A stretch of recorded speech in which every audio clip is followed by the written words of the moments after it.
Praise the Lord. ஆண்டவராக இயேசு கிறிஸ்து நாமத்திலே உங்களை வாழ்த்துகிறேன். தேவனுடைய பிரசன்னமும் கிருபையும் உங்களோடு இருப்பாராக. அருமையானவர்களே, யோவேல் தீர்க்க புத்தகம் 3ஆம் அதிகாரம் 10ஆம் வசனத்திலே பலவீனனும் தன்னை பலவான் என்னவனாக.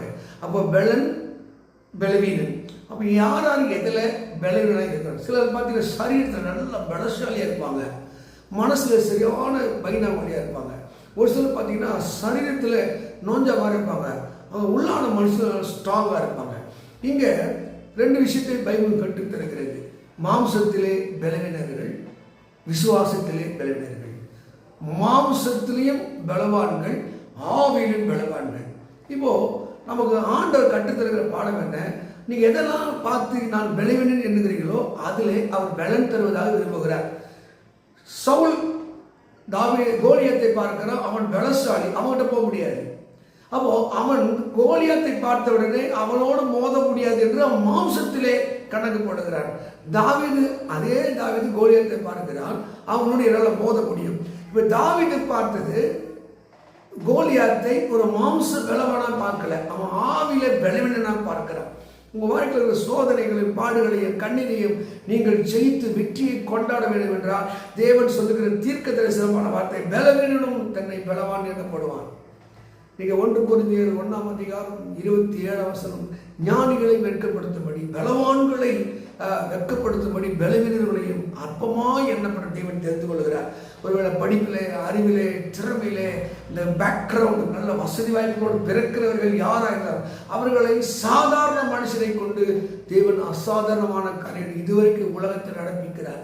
இந்த உலகம் முழுசும் ஒரு பெரிய அசுரமான ஒரு பெரிய சர்ச்சை பாஸ்டராக இயற்கைக்கு அப்புறம் அற்புதம் செய்து யாருன்னா ரொம்ப படிப்பாளிகளோ அறிவாளிகள அந்த தேவன் மேலே அப்பழுக்கற்ற நம்பிக்கை யார் வைக்கிறார்களோ அவர்கள் ஆவிலே பலவான்களை பார்க்கிறார். அதுதான் பட்டணத்தை பிடிக்கிற பலவானை பார்க்கிலும் தான் மனதை அடக்கிறவன் உத்தவன். அப்போ இந்த மனது இயேசுடைய கட்டுப்பாட்டுக்கு போகும்போது, தேவனுடைய கட்டுப்பாட்டுக்கு போகும்போது, நீங்கள் ஒருவேளை சரீரத்தில் நீங்கள் பலவீனர்களாக இருந்தாலும் உங்க ஆவை வல்லமை உள்ளதாக இருக்கிறது. அநேகர் இன்னைக்கு தோற்று போனது என்ன காரணம்? வாழ்க்கை வருகிற போராட்டங்களை, கண்ணீரை, நிந்தையை கண்டு பயந்து என்ன காரணம்? நீங்க மத்தேயு 14 படிக்கும்போது, 28, 29 படிக்கும்போது இயேசு கடமை நடந்து வருகிறார். சீசர்களெல்லாம் பார்த்து பயம், ஐயோ ஆவேசம் கதறினார்கள். அங்கே ஆண்டவர் தூர் என்று சொல்கிறார், நான் தான், பயப்படாதீர்கள். இந்த வார்த்தை கேட்டவுடனே எல்லாம் திகைத்து கொண்டு இருக்கிற போது பேதுரு மட்டும் சொல், நீரையானால் நான் இந்த ஜலத்தின் நடக்க எனக்கு கிருபை தாங்க ஆண்டவரே.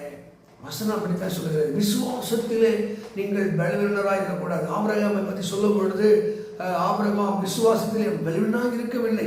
நீங்க எப்பெல்லாம் இந்த விசுவாசத்திலே பலவீனனாய் மாறுவீர்களோ இந்த இயற்கையோடு சேர்ந்து நீங்கள் முழுகி போவீர்கள்.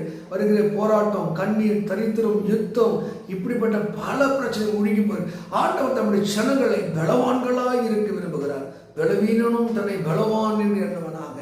பேதருக்குள்ளே அந்த பயங்கரமான ஒரு தைரியம், பயங்கரமான விசுவாசம், நீரேயானால் நான் இந்த ஜலத்தின் மேல் நடப்பேன் என்று அவன் இந்த உற்சாகத்தோட கடலை குதிக்கிறான். கடல் உள்ளே இழுத்து கொள்ளவில்லை. புவி விசை அவன் இருக்கிற கிராவிட்டி ஃபோர்ஸ் அவனை ஒன்றும் செய்ய முடியவில்லை. இயற்கைக்கு மேலே நடக்கிறான். நடந்து கொண்டு இயேசு அருகிலே போகிற போது காற்றும் கடலும் எப்போ போல பலமாய் அடித்து கொண்டிருக்கிறது. பாருங்க, நம்ம வாழ்க்கையில் வெற்றி கொண்டாடும் போது ரொம்ப ஞானமாக இருக்கணும். நம்ம சுய அறிவில் பத்தியா நான் கடல் மீது நடந்தவன் நினைச்சிருப்பான் நான் நினைக்கிறேன். எப்போ போல காற்றும் கடலும் கொந்தளிக்கிறது. அவன் இயேசுவை மேல் இருக்கிற விசுவாசத்தை விட அந்த காற்றும் கடலும் மேலே அவன் கொஞ்சம் நம்பிக்கை வைத்தான். அவன் முழுகிறான். ஐயோ, இந்த காற்றும் கடலை இப்படி நம்ம முழுகிடுமோ என்று எண்ணினான். அங்கே விசுவாசத்தில் அவன் பலவீனனாய் மாறுகிறான். எப்பெல்லாம் நீங்கள் விசுவாசத்திலே பலவீனமாய் மாறுவீர்களோ நீங்கள் முழுகிற நிலையிலே மாறுவீர்கள். அதனால்தான் ஆபிரகாம் விசுவாசத்திலே அவன் பலவீனமாக இருக்கவில்லை, பலவீனனையும் பலவானாய் மாற்றுகிற தேவன்.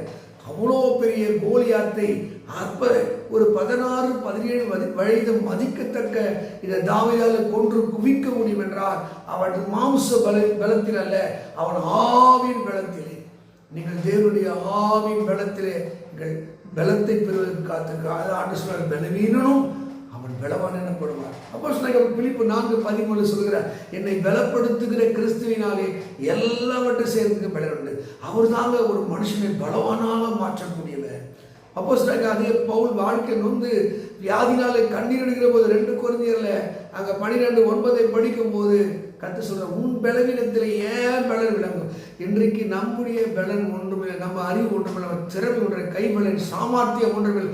எல்லாம் அப்பா இயேசுடைய கிருபை என்று ஒரு மனுஷன் நினைக்கிறானோ அவன் உள்ளான மனசுலே அவன் பலவானாய் மாறுகிறான்.